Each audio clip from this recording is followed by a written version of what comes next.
ಇತ್ತೀಚಿನ ಸಂಚಿಕೆಗಳನ್ನು ಜಾಹೀರಾತಿನ ಕಿರಿಕಿರಿ ಇಲ್ಲದೆ ನೋಡಿ.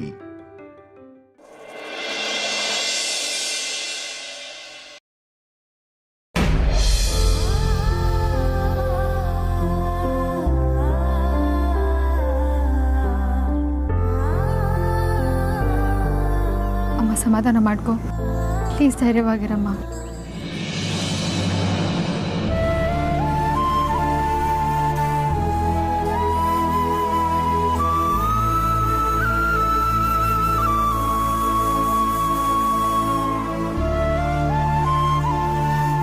ಅವ್ರ ಸಮಾಧಾನಕ್ಕೋಸ್ಕರ ನಾನು ಮೇಲ್ನೋಟಕ್ಕೆ ಧೈರ್ಯವಾಗಿದ್ದೀನಿ, ಆದರೆ ಮನಸ್ಸಲ್ಲಿ ಮಾತ್ರ ಅವ್ರಿಗೇನಾಗುತ್ತೋ ಅನ್ನೋ ಆತಂಕ ಕಾಡ್ತಾನೇ ಇದೆ.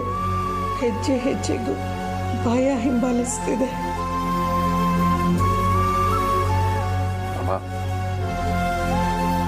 ಯಾಕೆ ಇಷ್ಟೊಂದು ಯೋಚನೆ ಮಾಡ್ತಿದ್ದೀರಾ? ವೇದಾಂತ್,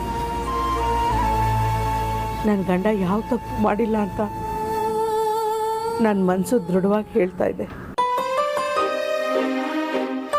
ಅವರು ನಿರಪರಾಧಿ ಅಂತ ಸಾಬೀತಾಗಿ ಹೊರಗಡೆ ಬರ್ತಾರೆ ಅಲ್ವಾ?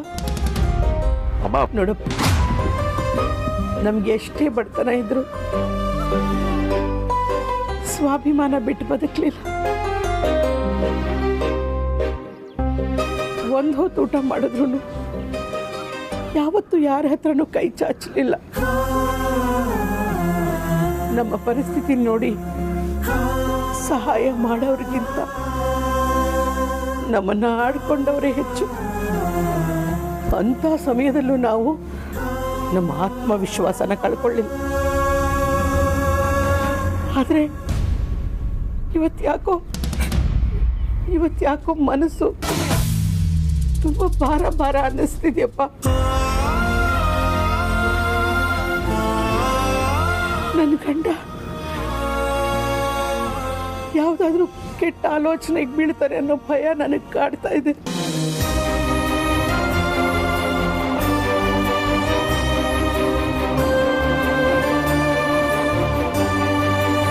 ನೋಡು, ನಾವು ಹೆಣ್ಣು ಹೆತ್ತವರು ನಾವೆಷ್ಟೇ ಕಟ್ಟುನಿಟ್ಟಾಗಿ ಜೀವನ ಮಾಡ್ತಿದ್ರು ಸಮಾಜ ನಮ್ಮನ್ನ ನೋಡಿ ಆಡ್ಕೊಳ್ತಾ ಇರುತ್ತಪ್ಪ. ಯಾವಾಗ್ಲೂ ನಮ್ಮನ್ನ ಅನುಮಾನದ ಕಣ್ಣಲ್ಲೇ ನೋಡ್ತಾ ಇರುತ್ತೆ. ಅಂಥದ್ರಲ್ಲಿ ಈ ಪರಿಸ್ಥಿತಿಲಿ ನಮ್ಮನ್ನ ಬದುಕೋಕ್ ಬಿಡ್ತಾರ? ಪ್ಲೀಸ್ ಅಮ್ಮ, ಸಮಾಧಾನ ಮಾಡ್ಕೊ. ಇಲ್ಲ ಅಮ್ಮ, ಇವೆಲ್ಲ ನಿನ್ಗೆ ಅರ್ಥ ಆಗೋದಿಲ್ಲ. ಇಷ್ಟೆಲ್ಲ ಆದಮೇಲೆ ನಮ್ಮ ಅದಿತಿ ಅಂಜುನ ಮದುವೆ ಆಗಕ್ಕೆ ಯಾರು ಮುಂದೆ ಬರ್ತಾರೆ? ಅವ್ರಿಗೊಂದು ನೆಲೆ ಆಗಿದ್ರೆ ನಾನು ಹೇಗೋ ಸಮಾಧಾನವಾಗಿರ್ಬೋದಾಗಿತ್ತು. ಆದರೆ ಈಗ ನಮ್ಮ ಜೀವನ ಅಡ್ಗೋಡೆ ಮೇಲೆ ದೀಪ ಇಟ್ಟಂಗಾಗಿದೆ. ಕವಲೊಡದ ದಾರಿನಲ್ಲಿ ನಿಂತಿದ್ದೀವಿ.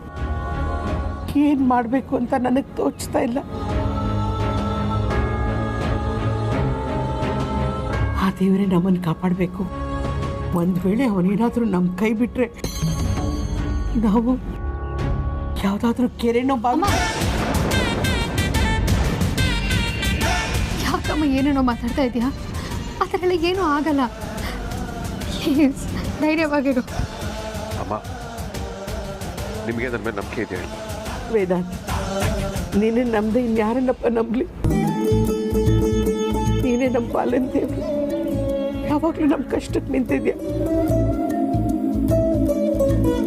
ಈ ಸರ್ತಿನೂ ಅಷ್ಟೇ, ಈ ಕಷ್ಟದಿಂದ ನಿಮ್ಮ ಮಾವನ್ ನೀನೇ ಹೊರಗಡೆ ಕರ್ಕೊಂಡು ಬರಬೇಕಪ್ಪ. ನೀನೇ ಮಾಡಬೇಕು. ಹಾಗಾದ್ರೆ ಅಪ್ಪನ ವಿಚಾರ ನನಗೆ ಬಿಟ್ಬಿಡಿ. ಮಿಕ್ಕಿದೇನೇ ಆದರೂ ನಾನು ನೋಡ್ಕೊತೀನಿ. ಬಟ್ ನೀವು ಇನ್ನೊಂದ್ಸಲ ಸಾಯೋ ಮತ್ ಮಾತ್ರ ಯಾವತ್ತೂ ಆಡ್ಕೊಡ್ತು. ಒಂದು ಕೆಲಸ ಮಾಡೋಣ, ಎಲ್ಲರೂ ಮನೆಗೆ ಹೊರಡ ಬನ್ನಿ. ಈ ಕೇಸ್ ಮುಗಿಯೋ ತನಕ ನೀವು ನಮ್ಮನೇಲೇ ಇರಿ. I take care of everything. ಬೇಡಪ್ಪ, ಇಂಥ ಸಮಯದಲ್ಲಿ ನಾವು ನಿಮ್ಮನೆಗೆ ಬಂದರೆ ತಪ್ಪಾಗುತ್ತೆ. ಅಮ್ಮ, ನಾನು ಹೇಳೋದನ್ನ ಪ್ಲೀಸ್ ಅರ್ಥ ಮಾಡ್ಕೊಡಿ. ವೇದಾಂತ್, ನೀನು ಯಾವ ಉದ್ದೇಶದಿಂದ ಹೇಳ್ತಿದ್ಯಾ ಅಂತ ನನಗೆ ಚೆನ್ನಾಗಿ ಅರ್ಥ ಆಗ್ತಿದೆಯಪ್ಪ. ನಿನ್ನ ಕಾಳಜಿ ನೋಡಿದ್ರೆ ನನಗೆ ಖುಷಿ ಅನ್ನಿಸ್ತಿದೆ. ಇಲ್ಲ, ಯಾವುದೇ ಕಾರಣಕ್ಕೂ ನಾನು ಅದಿತಿ ಅಂಜು ಮುಂದೆ ಭಯನ ತೋರಿಸ್ಕೊಳ್ಳೋದಿಲ್ಲ. ನಾನು ಧೈರ್ಯವಾಗಿರ್ತೀನಿ, ಆದರೆ ನನ್ನ ಗಂಡನ ಜವಾಬ್ದಾರಿ ಮಾತ್ರ ನಿಂದು ವೇದಾಂತ. ಅಮ್ಮ, ನೀವೇನೋ ತಲೆ ಕೆಡಿಸ್ಕೊಳ್ಬೇಡಿ. ಮಂಜು ಅಪ್ಪನ ಹೊರಗಡೆ ಕರ್ಕೊಂಡ್ಬರೋ ಜವಾಬ್ದಾರಿ ನಂದು.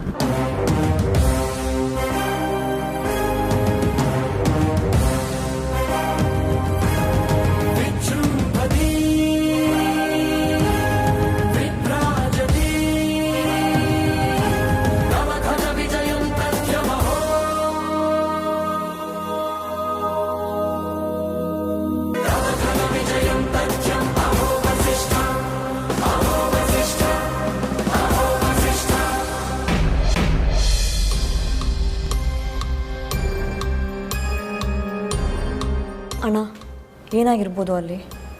ಅಗ್ರಜ ಹೋಗಿದ್ದೇನಲ್ವ ವಾದ್ಯ, ನೋಡೋಣ.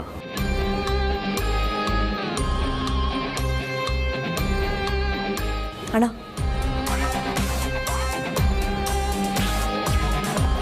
ಹೋದ ಕೆಲಸ ಏನಾಯ್ತು ಅಗ್ರಜ?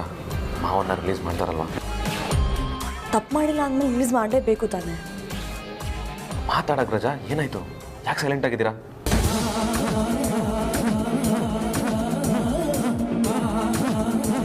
ಹೇಳೋ ಅಗ್ರಜ ಪ್ಲೀಸ್.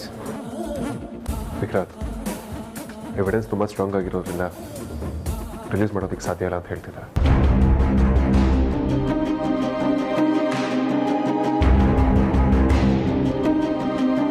ನೀವೇನೇ ಕ್ಲಾರಿಫಿಕೇಶನ್ ಕೊಡೋ ಹಾಗಿದ್ರೆ ಕೋರ್ಟಿಗೆ ಬನ್ನಿ ಅಂತ ಹೇಳ್ತಿದ್ದಾರೆ. ನನಗಂತೂ ಏನು ಮಾಡಬೇಕು ಅಂತಲೇ ತೋಚ್ತಿಲ್ಲ. ಮಾವ ಈ ಥರ ಮಾಡಿರೋದಕ್ಕೆ ಚಾನ್ಸ್ ಇಲ್ಲ ಅಗ್ರಜ. ಅವ್ರಿಗೆ ಸ್ಮಗ್ಲಿಂಗ್ ಏನು ಅಂತಲೂ ಗೊತ್ತಿರಲ್ಲ ಅನ್ಸುತ್ತೆ.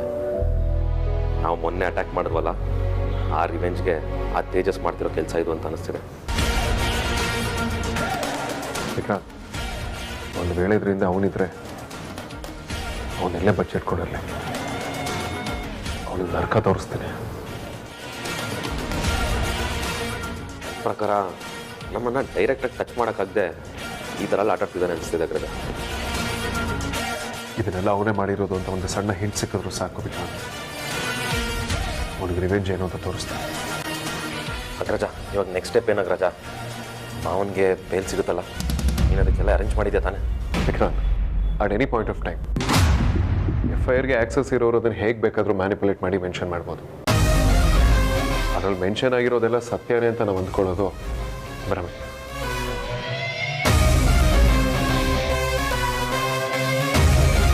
ಅಪ್ಪನ ವಿಚಾರದಲ್ಲಿ ಗಂಧದ ಮರನ ಸ್ಮಗಲ್ ಮಾಡಿದ್ದಾರೆ ಅಂತ ಮೆನ್ಷನ್ ಮಾಡಿದ್ದಾರೆ. ಮರಗಳನ್ನ ಸೀಸ್ ಮಾಡಿ ಕೂಡ ಇಟ್ಟಿದ್ದಾರೆ. ಗಂಧದ ಮರ ಸ್ಮಗ್ಲಿಂಗ್ ಅಂದ್ರೆ Vikrant, it's non bailable offence. ನೀನೇ ಹೀಗೆ ಹೇಳಿದ್ರೆ ಹೇಗೆ ಅಗ್ರಜ? ತಪ್ಪು ಮಾಡಿರೋರು ತಲೆ ಎತ್ಕೊಂಡು ಓಡಾಡ್ತಿದ್ದಾರೆ. ತಪ್ಪು ಮಾಡಿಲ್ದಿರೋರಿಗೆ ಶಿಕ್ಷೆ ಆಗಬಾರ್ದು ಅಗ್ರಜ. ಮಾವನಿಗೆ ಇವತ್ತು ಬೇಲ್ ಸಿಗದೆ ಇರ್ಬೋದು, ಆದರೆ ಈ ವಿಚಾರ ಕೋರ್ಟ್ಗೆ ಹೋಗುತ್ತೆ, ವಿಚಾರಣೆ ಆಗುತ್ತೆ. ಯಾರು ತಪ್ಪು ಮಾಡಿದ್ದಾರೆ ಅವ್ರು ಅರೆಸ್ಟ್ ಆಗೇ ಆಗ್ತಾರೆ. ಅಲ್ಲಿವರೆಗೂ ನೀನೇನಾದರೂ ಮಾಡಲೇಬೇಕು ಅಗ್ರಜ. ಹೌದಣ್ಣ, ನೀನೇ ಧೈರ್ಯ ಕಳ್ಕೊಂಡ್ರೆ ಹೇಗೆ? ನಮಗೆ ಯಾರು ಧೈರ್ಯ ಹೇಳ್ತಾರೆ? ಚಿಕ್ಕ ಮಾವನ ಯಾರು ವಾಪಸ್ ಕರ್ಕೊಂಡ್ಬರ್ತಾರೆ? ಆದ್ಯ, ವಿಕ್ರಾಂತ್, ಅಪ್ಪನ ನಿರಪರಾಧಿ ಅಂತ ಪ್ರೂವ್ ಮಾಡಿ ಅವ್ರನ್ನ ಹೊರಗಡೆ ಕರ್ಕೊಂಬರೋ ಕೆಲಸ ನಂದು. ಅವ್ರನ್ನ ಯಾರು ಏನು ಮಾಡ್ಕೊಳ್ಳೋದಕ್ಕಾಗಲ್ಲ. ಅಪ್ಪ ತಪ್ಪು ಮಾಡಿಲ್ಲ, ಅವ್ರು ನಿರಪರಾಧಿ ಅಂತ ನಮ್ಮೆಲ್ರಿಗೂ ಗೊತ್ತು. ಆದರೆ ನಮ್ಮಂಥ ಮಿಡಲ್ ಕ್ಲಾಸ್ನವರು ಒಂದಿನ ಜೈಲಿಗೆ ಹೋಗಿ ಬಂದರು ಸಮಾಜ ಸಾಯೋವರೆಗೂ ಮಾತಾಡುತ್ತೆ. ಹೊರಗಡೆ ತಲೆ ಎತ್ಕೊಂಡು ತಿರುಗಾಡ್ದೇ ಇರೋ ಥರ ಮಾಡಿಬಿಡುತ್ತೆ. ಕೋರ್ಟಿಗಿಂತ ಹೆಚ್ಚಿನ ಶಿಕ್ಷೆ ಕೊಡುತ್ತೆ. ಕೊನೆಗೊಂದಿನ ನನ್ನ ಚಿಗುಪ್ಸೆಯಿಂದ ಸಾಯೋ ಥರ ಮಾಡಿಬಿಡುತ್ತೆ. ಅದೆಲ್ಲ ನೆನೆಸ್ಕೊಳ್ತಿದ್ರೆ ತುಂಬ ಭಯ ಆಗ್ತಿದೆ. ರೌಡಿನಾದ್ನಿ, ಯಾರೋ ಮಾತಾಡ್ತಾರೆ ಅಂತ ತಲೆ ಕೆಡಿಸ್ಕೊಳ್ಬೇಡ. ಒಳ್ಳೇದು ಮಾಡೋರಿಗೆ ಒಳ್ಳೇದಾಗೇ ಆಗುತ್ತೆ. ಇಲ್ಲಿ ಎಲ್ಲರೂ ಅವ್ರವ್ರ ಅನುಕೂಲಕ್ಕೋಸ್ಕರನೇ ಬದುಕ್ತಿರೋದು. ನಾವು ಹಾಗೆ ಬದುಕಬೇಕು. ಯಾರೇನೇ ಅಂದರೂ ತಲೆ ಕೆಡಿಸ್ಕೊಳ್ಬೇಡ.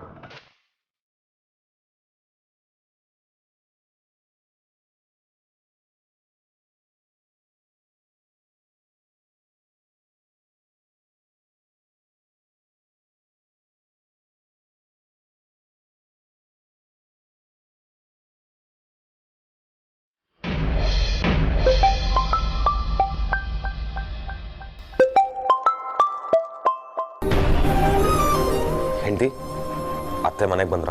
ಇಲ್ಲ ವಿಕ್ಕಿ, ಇನ್ನೂ ಬಂದಿಲ್ಲ. ಏನಾಯ್ತು ವಿಕ್ಕಿ ಅವರೇ? ಅತ್ತೆ ಇನ್ನೇನು ಬರ್ಬೋದು ಅಂತ ಅನ್ಸುತ್ತೆ.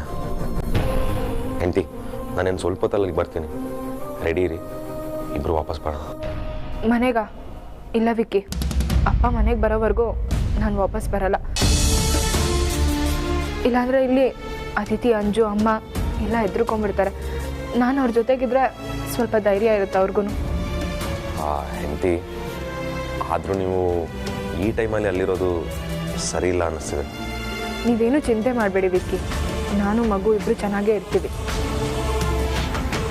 ನನಗೂ ಮಗುಗೂ ಏನೂ ಆಗಲ್ಲ ವಿಕ್ಕಿ, ನೀವು ಧೈರ್ಯವಾಗಿರಿ. ಅಲ್ಲ, ನನ್ನ ಜೊತೆ ಅದಿತಿ, ಅಂಜು, ಅಮ್ಮ ಎಲ್ಲರೂ ಇದ್ದಾರಲ್ಲ, ಮತ್ತೇನಕ್ಕೆ ಚಿಂತೆ ಮಾಡ್ತೀರಾ? ಸರಿ ಹಾಗಿದ್ರೆ, ಆದರೆ ಟೈಮ್ಗೆಲ್ಲ ಊಟ ಸರಿಯಾಗಿ ತಗೊಳ್ಳಿ, ಮರಿಬೇಡಿ. ಆದಷ್ಟು ರೆಸ್ಟಲ್ಲೇ ಇರಿ, ಇದಕ್ಕೆಲ್ಲ ಟೆನ್ಷನ್ ಮಾಡ್ಕೊಳ್ಬೇಡಿ. ಸರಿ ವಿಕ್ಕಿ ಅವರೇ, ಆಯಿತು. ಹೆಂಡತಿ ಒಂದು ನಿಮಿಷ. ಅದಿತಿ, ಅಂಜು ಎಲ್ಲ ಏನು ಮಾಡ್ತಿದ್ದಾರೆ? ಒಮ್ಮೆ ಸ್ಪೀಕರ್ಗೆ ಹಾಕಿಯಲ್ಲ, ಮಾತಾಡ್ತೀನಿ. ಹಲೋ ಅದಿತಿ, ಅಂಜು, ಅಪ್ಪನಿಗೆ ಏನೂ ಆಗಲ್ಲ, ನೀವೇನು ಟೆನ್ಷನ್ ಮಾಡ್ಕೊಳ್ಬೇಡಿ, ಅವ್ರು ಆರಾಮಾಗಿ ಹೊರಗಡೆ ಬರ್ತಾರೆ. ಆ್ಯಂಡ್ ನಿಮ್ಗೇನಾದರೂ ಮನೆಗೆ ಬರಬೇಕು ಅಂತ ಅನ್ಸಿದ್ರೆ ಆರತಿ ಅವ್ರ ಜೊತೆ ನಮ್ಮ ಮನೆಗೆ ಬಂದ್ಬಿಡಿ. ನಮ್ಮ ಮನೆ ಬಾಗ್ಲು ನಿಮಗೋಸ್ಕರ ಯಾವಾಗಲೂ ತೆಗ್ದಿರುತ್ತೆ. ಆ್ಯಂಡ್ ಆರತಿ ಅವರೇ, ಅಮ್ಮನ ಮುಂದೆ ನೀವು ಸಪ್ಪ ಕೂತ್ಕೊಳ್ಬೇಡಿ ಆಯಿತಾ? ಅವ್ರಿಗೊಂದು ಸ್ವಲ್ಪ ಧೈರ್ಯ ಹೇಳಿ. ನೀವೇ ಧೈರ್ಯ ಕಳ್ಕೊಂಡ್ರೆ ಅವ್ರಿಗೆ ಕಷ್ಟ ಆಗುತ್ತೆ. ಹುಷಾರು, ಏನೇ ಇದ್ರು ಫೋನ್ ಮಾಡಿ. ಹಾಂ ಬಾವಾ.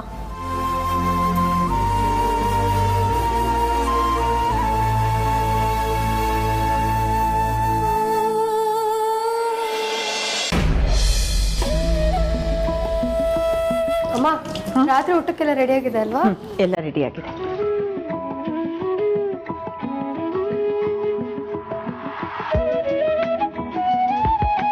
ವೈಜಯಂತಿ ಅವರು, ತಲೆ ನೋವ್ತಾರೆ, ಸ್ವಲ್ಪ ಕಾಫಿ ಕೊಡಿ. ಸರಿ, ಮಾಡಿಕೊಡ್ತೀನಿ. ಅತ್ತೆ, ನಾನೇ ಮಾಡ್ತೀನಿ, ಇನ್ನೊಂದು 5 ನಿಮಿಷ ನಾನೇ ಕೊಡ್ತೀನಿ. ಸರಿ.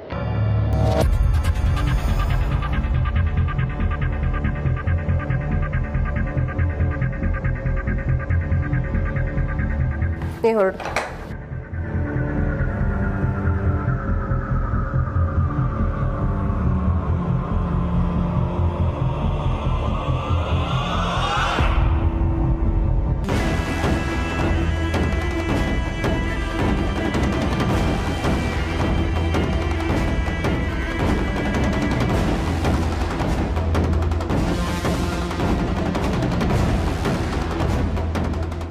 ಅಮೂಲ್ಯ? ಹಾಂ ಅತ್ತೆ, ಬಂದೆ. ಇದು ಯಾಕೋ ಶ್ರೀಗಂಧದ ಕಡ್ಡಿ ಅಂತಾನೆ ನಂಗೆ ಅನ್ನಿಸ್ತಾ ಇಲ್ಲ. ಫ್ರೇಗ್ರೆನ್ಸೇ ಇಲ್ಲ, ಡೂಪ್ಲಿಕೇಟ್ ಬ್ರ್ಯಾಂಡ್ ಏನೋ. ನೀನೊಂದ್ಸಲ ಚೆಕ್ ಮಾಡು. ಯಾಕತ್ತೆ ಈ ಥರ ಕೇಳ್ತಿದ್ದೀರಾ? ಏನಿಲ್ಲ, ನಂಗೆ ಸ್ವಲ್ಪ ಕೋಲ್ಡ್ ಆಗಿ, ಅದಕ್ಕೆ ನೀನು ಚೆಕ್ ಮಾಡಿ ನೋಡು ಅಂತ. ಓ ಹೌದಾ, ಸರಿ ಐತೆ, ಕೊಡಿಲಿ.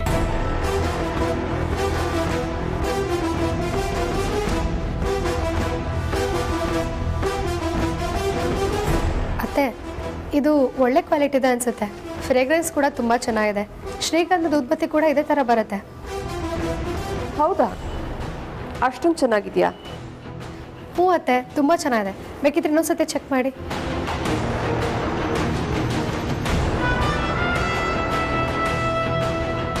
ಪರವಾಗಿಲ್ಲ ಬಿಡು.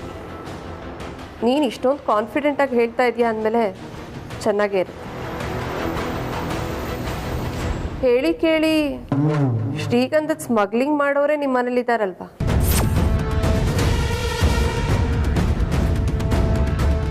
ಅತ್ತೆ,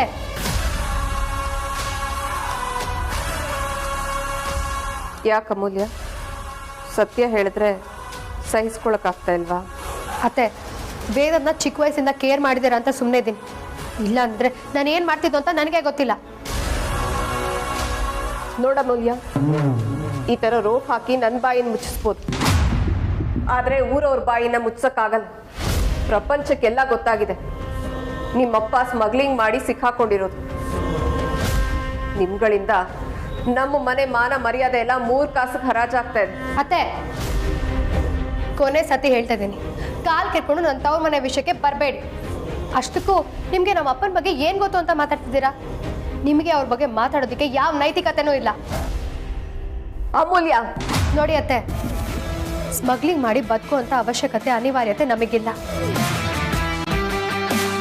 ಬಡವರು ಅಂದ ಮಾತ್ರಕ್ಕೆ ಇಲ್ಲದೆ ಅವರಪ್ಪನೆಲ್ಲ ಹೊರೋದಕ್ಕೆ ಬರಬೇಡಿ. ನಮ್ಮ ಅಪ್ಪಂಗೆ ಸ್ಮಗ್ಲಿಂಗ್ ಮಾಡಿ ದುಡ್ಡು ಮಾಡಬೇಕು ಅಂತಿದ್ದಿದ್ರೆ ಹಗಲು ರಾತ್ರಿ ಅಂತ ಆಟೋ ಓಡಿಸ್ತಾ ಇರಲಿಲ್ಲ. ಇನ್ಯಾರ್ದೋ ಮನೆ ಮುಂದೆ ಸೆಕ್ಯೂರಿಟಿ ಗಾರ್ಡ್ ಆಗಿ ಕೆಲಸ ಮಾಡ್ತಿರ್ಲಿಲ್ಲ. ಅಷ್ಟೇ ಅಲ್ಲ, ನಮ್ಮಮ್ಮ ಇನ್ಯಾರ್ದೋ ಮನೆ ಕೆಲ್ಸಕ್ಕೆ ಹೋಗ್ತಾ ಇರಲಿಲ್ಲ. ನಮಗೆ ಮೆಸ್ಸು ಕೇಟ್ರಿಂಗು ಏನೂ ಬೇಕಾಗಿರಲಿಲ್ಲ. ನಾವು ಎಲ್ಲರೂ ಥರ ಹಾಯಾಗಿ ಲೈಫ್ ಲೀಡ್ ಮಾಡ್ಬೋದಿತ್ತು. ಆದರೆ ನಮ್ಮ ಅಪ್ಪಂಗಾಗಲಿ ನಮ್ಮ ಅಮ್ಮಂಗಾಗಲಿ ಆ ಥರ ಬುದ್ಧಿ ಇಲ್ಲ. ಅವರಿಗೆ ಎಷ್ಟೇ ಕಷ್ಟ ಆದರೂ ನ್ಯಾಯವಾಗಿ ದುಡ್ದು ತಿಂತಾರೆ. ಸಮಾಜದಲ್ಲಿ ನ್ಯಾಯವಾಗಿ ಬದುಕ್ತಾ ಇದ್ದಾರೆ. ಕಿತ್ತು ತಿನ್ನೋ ಬಡತನ ಇದ್ರು ಇದುವರೆಗೂ ಯಾರ ಮುಂದೆನೂ ಕೈ ಚಾಚಿಲ್ಲ. ಅಂಥದ್ರಲ್ಲಿ ನಮ್ಮ ಅಪ್ಪಂಗೆ ಸ್ಮಗ್ಲಿಂಗ್ ಮಾಡ್ತಾರೆ ಅಂತ ಹೇಳ್ತಿದ್ದೀರಲ್ಲ, ನಿಮಗೆ ನಾಚಿಕೆ ಆಗಲ್ವಾ? ನಿಮ್ಮ ಜಾಗದಲ್ಲಿ ಬೇರೆ ಯಾರೇ ಇದ್ದಿದ್ರು ಈ ಥರ ಮಾತಾಡ್ತಾ ಇರಲಿಲ್ಲ. ಬದಲಾಗಿ ಧೈರ್ಯ ಹೇಳ್ತಿ ನಮ್ಮ ಜೊತೆಗೆ ನಿಂತ್ಕೊಳ್ತಾ ಇದ್ರು. ಮೂಗಿನ ನೇರಕ್ಕೆ ಮಾತಾಡೋ ನಿಮಗೆ ಇದೆಲ್ಲ ಎಲ್ಲ ಅರ್ಥ ಆಗುತ್ತೆ. ನಿಮಗೆ ಬರೀ ಅವಮಾನ ಮಾಡಿ ಹಂಗಸಿ ಮಾತಾಡಿನ ಅಭ್ಯಾಸ ಅಲ್ವಾ? ನಾನು ಹೋಗಿ ಹೋಗಿ ನಿಮ್ಗೆ ಇದನ್ನೆಲ್ಲ ಹೇಳ್ತಿದ್ದೀನಲ್ಲ, ನನಗೆ ಬುದ್ಧಿ ಇಲ್ಲ.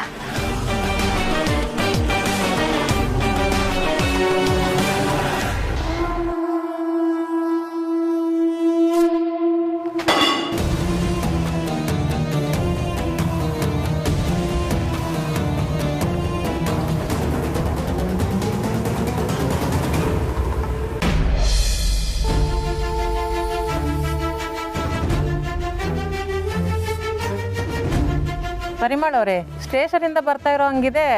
ಸ್ಟೇಷನಲ್ಲಿ ನಿಮ್ಮ ಯಜಮಾನ್ರಿಗೆ ಚೆನ್ನಾಗಿ ಬೆಂಡೆತ್ತಿರೋ ಆಗಿದೆ. ಅಮ್ಮ ಬಂದರು ಅನ್ಸುತ್ತೆ. ಅವರು ಯಾವುದೋ ಸ್ಮಗ್ಲಿಂಗ್ ಕೇಸಲ್ಲಿ ಸಿಗಾಕೊಂಡ್ಬಿಟ್ಟಿದ್ದಾರಂತೆ. ಒಳ್ಳೆ ಜನ ಅಂದ್ರೆ ಈಗ ಮಾಡೋದು.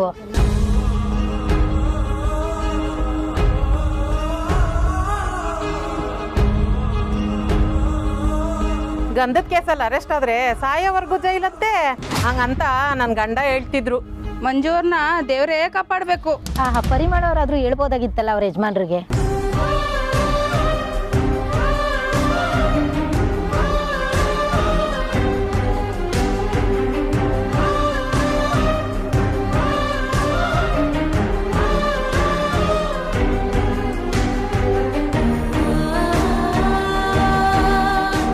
ಅಮ್ಮ, ಇವ್ರು ಮಾತಾಡ್ತಾರೆ ಅಂತ ನಿನ್ನ ತಲೆ ಕೆಡ್ಸ್ಕೊಂಬೇಡ ಅಮ್ಮ.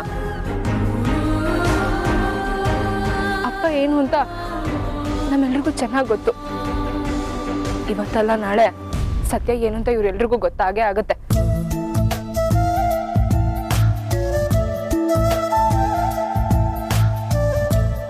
ಅಮ್ಮ, ಅವ್ರ ಮಾತಿಗೆಲ್ಲ ನೀನು ಕಿವಿ ಕೊಡ್ಬೇಡ. ಮಾತಾಡೋರು 1000 ಮಾತಾಡ್ತಾರೆ. ಬಾಮ್ಮ, ಹೊರಗಡೆ ಹೋಗೋಣ.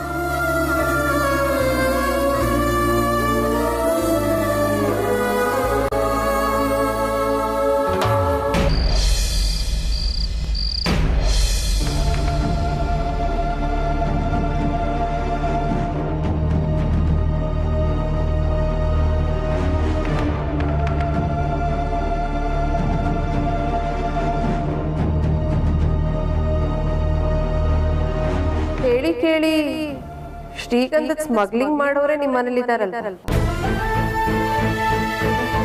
ಪ್ರಪಂಚಕ್ಕೆಲ್ಲ ಗೊತ್ತಾಗಿದೆ ನಿಮ್ಮಪ್ಪ ಸ್ಮಗ್ಲಿಂಗ್ ಮಾಡಿ ಸಿಕ್ಕಾಕೊಂಡಿರೋದು.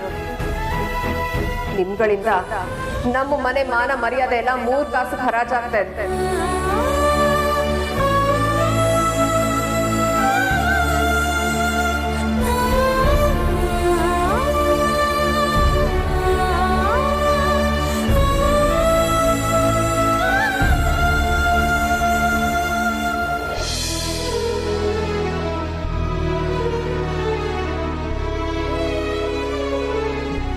ಅಮ್ಮು, ಸುಹಾಸಿನಿ ಅಮ್ಮನ ಸ್ವಭಾವ ಹೇಗೆ ಅಂತ ನಿಂಗೂ ಗೊತ್ತು. ಅವ್ರ ಮಾತಿನ ಬಗ್ಗೆ ಯಾಕೆ ತಲೆ ಕೆಡಿಸ್ಕೊಳ್ತೀಯ? ಇವಾಗ ಮಾತಾಡ್ದವ್ರ ಬಗ್ಗೆ ತಲೆ ಕೆಡಿಸ್ಕೊಳ್ಳೋ ಟೈಮ್ ಅಲ್ಲ, ಚಿಕ್ಕ ಮಾವನ ಬಗ್ಗೆ ತಲೆ ಕೆಡಿಸ್ಕೊಳ್ಳೋ ಟೈಮು. ಅವ್ರನ್ನ ಹೇಗೆ ಆಚೆ ತರಬೇಕು ಅನ್ನೋದ್ರ ಬಗ್ಗೆ ಯೋಚನೆ ಮಾಡೋ ಟೈಮು. ಹಾಗಂತ ಸುಮ್ಮನೆ ಇರೋಕ್ಕಾಗತ್ತಾ? ಅದಕ್ಕೆ ಯಾವಾಗಲೂ ನಾಲ್ಗೆ ಮೇಲೆ ಮುಳ್ಳಿಡ್ಕೊಂಡಿರೋ ಥರ ಚುಚ್ಚಿ ಚುಚ್ಚಿ ಮಾತಾಡ್ತಾರೆ. ಅದರಿಂದ ಎಷ್ಟು ನೋವಾಗುತ್ತೆ ಗೊತ್ತಾ? ನಾನು ಈ ವಿಷಯನ ವೇದಾಂತ್ ಹತ್ರ ಮಾತಾಡಬೇಕು ಅನ್ಸುತ್ತೆ. ತಲೆ ಕೆಟ್ಟಿದ್ಯಾ ಅಮ್ಮ? ನೀನೇನಾದರೂ ಈಗ ಹೋಗಿ ಅಣ್ಣನ ಹತ್ರ ಈ ವಿಷಯ ಹೇಳಿದೆ ಅಂತಂದರೆ ಅವನು ಪಕ್ಕ ಅಪ್ಸೆಟ್ ಆಗ್ತಾನೆ. ಅವನು ಚಿಕ್ಕ ಮಾವನ ಹೇಗೆ ಆಚೆ ಕರ್ಕೊಂಡು ಬರಬೇಕು ಅಂತೇಳಿ ಯೋಚನೆ ಮಾಡ್ತಾ ಇದ್ದಾನೆ. ಆ ವಿಷಯದಿಂದ ಡೈವರ್ಟ್ ಆಗಲ್ವಾ ಅಮ್ಮ?